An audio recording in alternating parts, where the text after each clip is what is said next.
All right. So in this life, you are going to encounter many people, but unfortunately, not everybody is going to stay in your life. When you begin to follow God, you're going to see that your circle gets smaller and smaller and smaller. And this is for a purpose. God will lead you to turn away from certain people. And this is because not everybody is for you. So sometimes these people are very close people. These are people that you grew up with.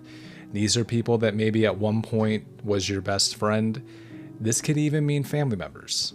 God will put it in your heart to let certain people go. And if he's telling you to cut ties with certain people, there is a reason for it. You need to obey him and cut those ties. The reason for that is because maybe these people are not going to help you move forward in your walk with Christ.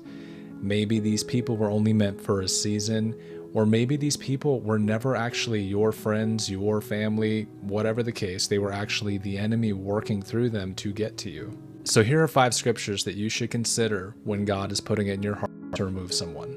Number 1, 2 Corinthians 6:14, and it says, "Be ye not unequally yoked together with unbelievers. For what fellowship hath righteousness with unrighteousness? And what communion hath light with darkness?" So regardless of who the person is, if they are not a follower of Christ, they are not going to help you spiritually with your walk. In fact, they're actually going to hinder your walk because you will not have fellowship with that person about Jesus. There's going to be constant strife, constant fighting, constant arguments, or they're going to mock you for your faith. Now, this does not mean that you don't love these people. This does not mean that you don't pray for these people. It just means that you don't spend extended amounts of periods of time with these people. You're not going out with these people everywhere they go. You're not spending every single moment of every single day of your life with these people.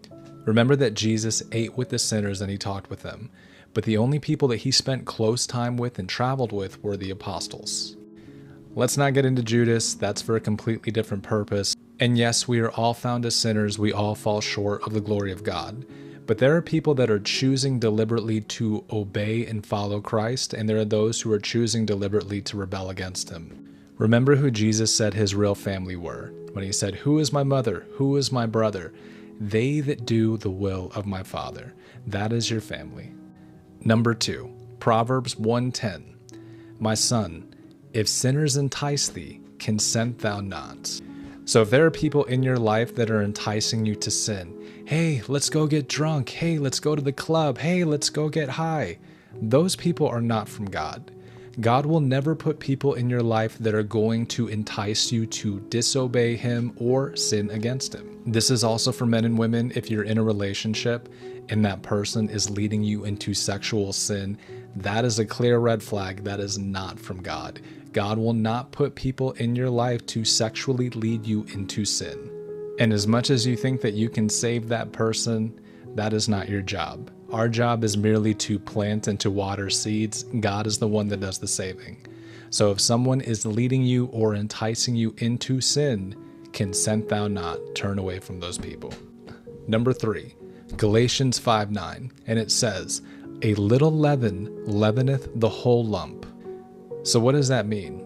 It means that who you surround yourself with will eventually rub off on you and influence you into spiritual corruption.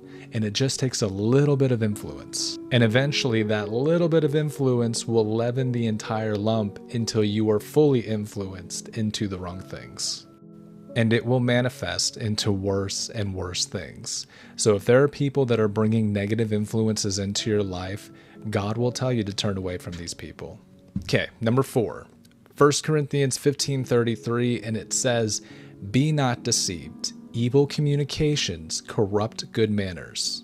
So this is adding to the last scripture. Have you ever heard the saying, "If you show me your friends, I will show you your future"? And it's true. If someone is a bad influence on you, they are not going to bring you closer to God.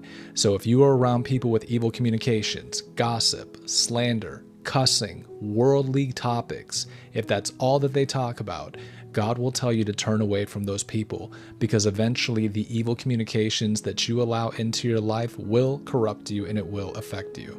So these are not people that you should surround yourself with. If you feel God telling you to turn away from these people, listen. All right, number 5, Galatians 1:10, and it says, "For do I now persuade men or God? Or do I seek to please men? For if I yet pleased men, I should not be the servant of Christ. So I know that this is hard, especially when it's someone who was a close friend, best friend, even if it was someone in your family. It's hard. But the question is, are you on this earth to please that person, or are you on this earth to please God?